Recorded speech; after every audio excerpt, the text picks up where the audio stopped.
वर्गणी नाही फरगणी नाही 15-15 20 लोकांचा ग्रुप आहे ते ग्रुपच एक कार्यक्रम ठेवतो असं जेवण करते चाललंय. रस्ते चांगले आहे, झाडं चांगले आहे, पाणी अंडरग्राऊंड आहे, अनेक गोष्टी खूप खूप केलंय तरी पण लोक नाव ठेवतच राहते. तो भाग वेगळा आहे आणि एवढं सोपं आहे असंही नाही आहे. पण याच्यासाठी तुम्ही आई झाले तर त्रास बी होत नाही ना. आई व्हा, आई झाले का मग कायचा त्रास होत नाही. आम्ही आई होत नाही ना, आमचं मुख्य प्रॉब्लेम ते आहे. म्हणून माझी तुम्हाला विनंती आहे, समाजाला समजून घ्यायचे तुम्ही प्रयत्न केले पाहिजे. खूप गोष्टी अशा आहे, खूपच लांबलं ते, मी आखडायला जातो आणखीन लांबतं ते. समजून घ्यायचा एक विषय असा आहे आपल्याला, आपण सगळ्यांनी एकमेकाला जर समजून घेतलं तर आपलं कसं चांगलं होईल. माझ्या जीवनातला एक समजून घ्यायचा किस्सा सांगतो, आठवतो. मान्य खूप मोठाले लोक बसलेले, मला लाज वाटते, 9:15 वाजले. मी 7वी शिकलेला आहे. मी सांगितलं माझी बायको माझ्यापेक्षा 7 वर्गाने मागे. समजून घ्यायचा विषय तो, सत्य घरातली घटना आहे. आणि आता ही नवीन पिढी बी फार बुद्धिवान निघाली, यांना सांभाळून घ्या. भयानक तेज पोर आहे, 2 वर्षाचे 4 वर्षाचे मी अनुभव घेतो. काहीच काही तुमच्या बी सगळ्या घरात लेकरं बाळ आहे, वाद करायचं नाही, त्यांना समजून घ्या, चांगल्या दिशेने न्या. माझी एक नात आहे शेजारी, जरा हिंदीत बोलते ती, तिचं माझा सल्ला आहे. लय मी गेलो की तिच्यापासून बसते. नात मुलीची मुलगी आहे, शेजारीच आहे. त्या पोरीनं बी मनानं पटिलेलं आहे, त्याच्यामुळे शेजारी आहे.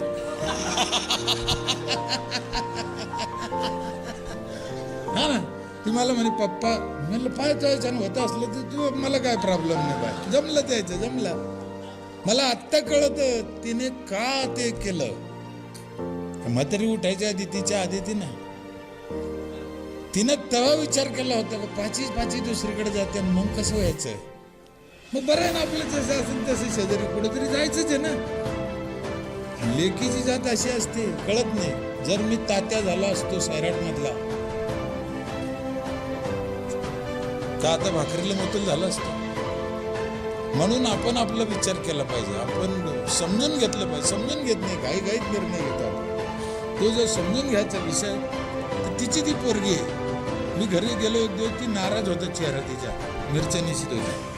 अरे म्हणलं क्या होगा, ती हिंदीत बोलतो. तू काय बोला ना, क्या होगा बोला ना. तिचे भाऊ TV पाहत होते, ती मिरच्या निशित होती. मला कळलं प्रॉब्लेम काय झाला. म्हणलं हिला मिरच्या निसायला लावल्या, तू TV पाहतो हरण. हा प्रॉब्लेम तो आहे. मग तिला बोललेलं, म्हणलं हे कारण आहे का. मग जरा चेहरा खोलला तिचा. म्हणलं जाऊ दे, एवढं काय मनावर घेते, वस्तू आपण सजा देऊ. आता आमच्या घरात मी म्हणजे उच्च न्यायालय,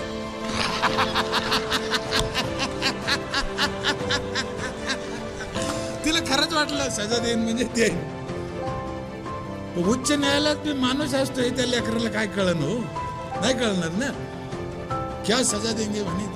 आता मी डोकं लावलं. मी म्हणलं हजारो लोकात जातो आपण, एवढं काम शिकलो, बोलतो, भाषणं देतो, गिल्ल बनायला काय लागेल. म्हणलं उसको अशी सजा देंगे. पोरगी लहान आहे, 2-3 वर्षानं, पोरगी मोठं आहे. तरी मला वाटलं पोरीचं लग्न आधीच होईल. म्हणून मी म्हणलं उसको क्या करेंगे हरामखोर को, तेरी शादी पहले करेंगे, उसको पीछे रखेंगे. मी डोकं लावलो. ते मला म्हणे अबे गधे, सजा उसको दे रहा कि मेरे को दे रहा.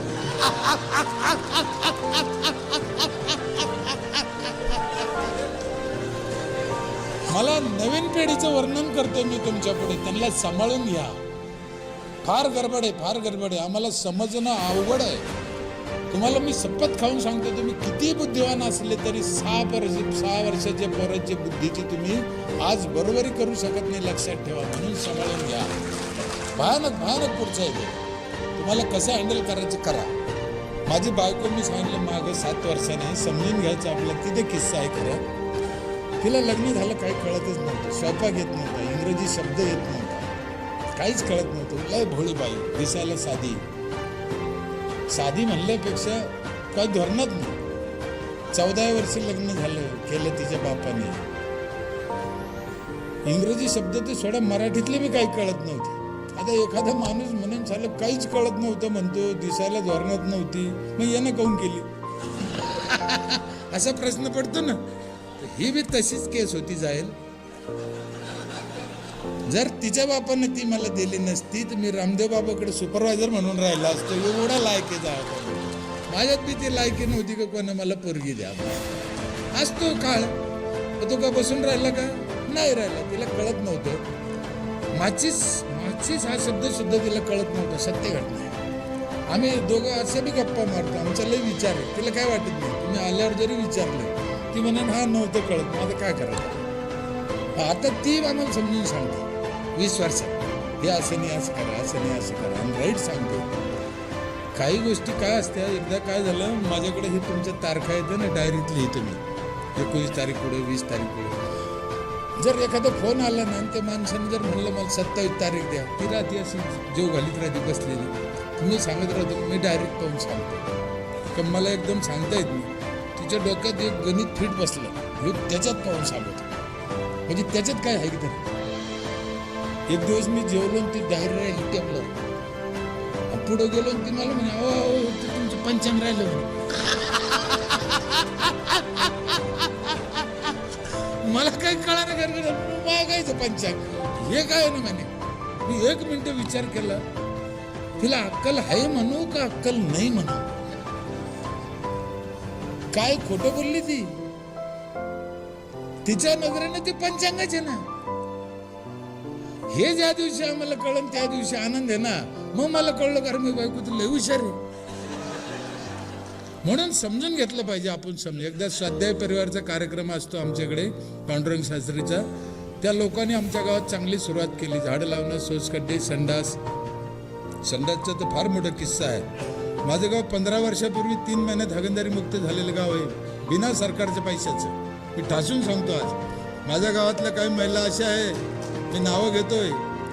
शेवंतबाई जमदडे, शेख जमिलाबाई, छबाबाई राते, मालमबाई कारले, ममताबाई मुचक ह्या महिला विधवा होत्या. यांना मुलगा नव्हता, यांना शेती नव्हती, या मंजुरी करत होत्या. यांनी 5-5 हजार रुपये बँकेचे कर्ज काढून 15 वर्षापूर्वी संडास बांधलेल्या महिला आहे. मी इथून दंडवत करतो. हे काय 12,000 रुपये घेऊन मी बांधित नाही आत्ता 15 वर्षाच्या बाद. भोगे साहेब आयुक्त होते तेव्हा पाहणे करायला आले ना. त्या महिलांनी हात धरून भोगे साहेबाला घरी नेलं होतं आमच्या संडास पाहणे. त्यातली शेवंताबाई जमदडे जी आहे तिला घर नव्हतं. घर सत्य घटना आहे साहेब. घर नव्हतं. तिने फक्त संडास बांधला झोपडं होतं असं. तिचं संडास दाखवल्यावर भोगे साहेब आयुक्त होते. मला म्हणले हिचं घर कुठे. म्हणलं हिला घर नाही साहेब.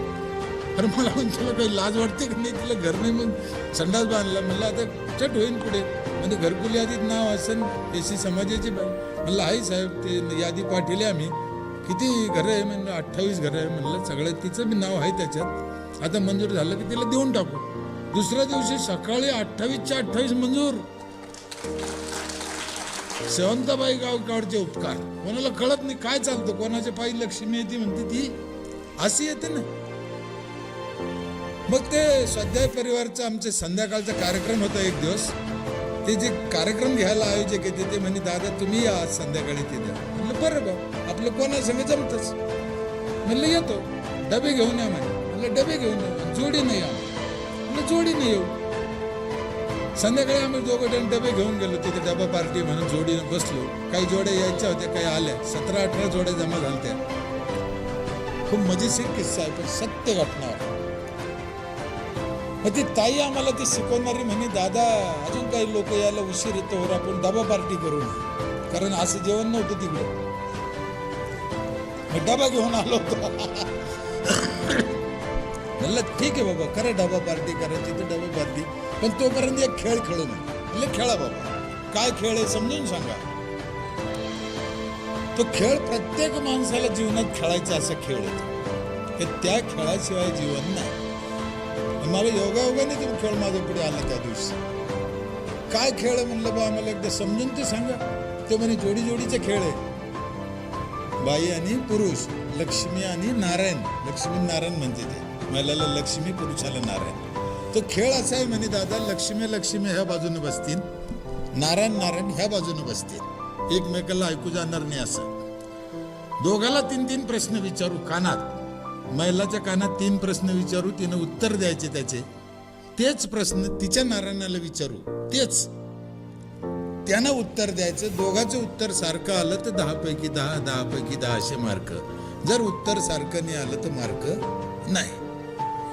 तर काय धर्मसंकट आलं म्हणलं बाबा इथे येऊन फसलो. इतक्या दिवस घरात झाकलेलं होतं आपलं, आता गल्लीत उघडं झालं ना ते. आता काही इलाज नाही राहिला. म्हणलं भास्कर तिथून सुटका नाही, देवाच्या नावाने जे होईल ते होईल. मी सगळ्या महिलाला प्रश्न विचारले, माझ्या बायकोला बी विचारले, तुम्हाला खेळाचा नियम कळला ना सगळ्याला? अजून समजून सांगायसाठी सांगतो. जर बाईला विचारलं आपल्या देशाचे पंतप्रधान कोण, हिने सांगितलं देवेंद्र फडणवीस. माणसाला विचारलं आपल्या देशाचे पंतप्रधान कोण, तिच्या नवऱ्याला, हिने सांगितलं नरेंद्र मोदी. उत्तर चुकलं, 1 मार्काने. दोघांना सांगितलं लालू प्रसाद यादव. 10 पैकी 10. ती खेळाचा नियमच तसा होता, त्या परीक्षाच तशी होती. मग सगळ्या महिलाला प्रश्न विचारले 3 त्यानं त्याच्यापर्यंत उत्तर दिले. मग आमच्या पुरुषावर बारी आली. ती सगळ्या पुरुषाला विचारले, माझ्यावर बी बारी आली. जे प्रश्न तिला विचारले होते तेच मला विचारले. त्याच्यातला पहिला प्रश्न असा होता, तुमच्या पहिल्या मुलीची जन्मतारीख काय? मला मुली असल्यामुळं विचारलं. मला माहित होतं 1183 माझ्या पहिल्या मुलीची जन्मतारीख आहे.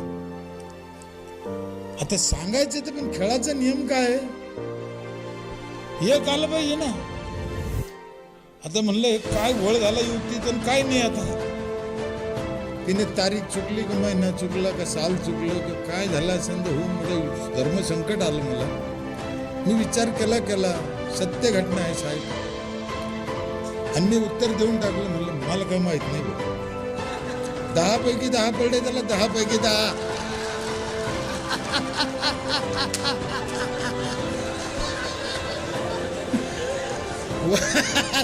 वास्तविक पाहता 1183 आहे त्याचं उत्तर मला माहित होतं, पण मी सांगितलं नाही. त्याचं कारण मला त्या खेळात जितायचं होतं. माझ्या जोडीदाराला मला घेऊन चालायचं होतं. माझ्या जोडीदाराला ते समजायचं होतं. मला माहित नाही म्हणलं ना, कदाचित माझा अपमान झाला असेल, पण मला त्याचं दुःख वाटत नव्हतं. पण आमच्या जोडीदाराला मला घेऊन चालायचं आणि खेळात जिंकायचं हेच माझं लक्ष होतं.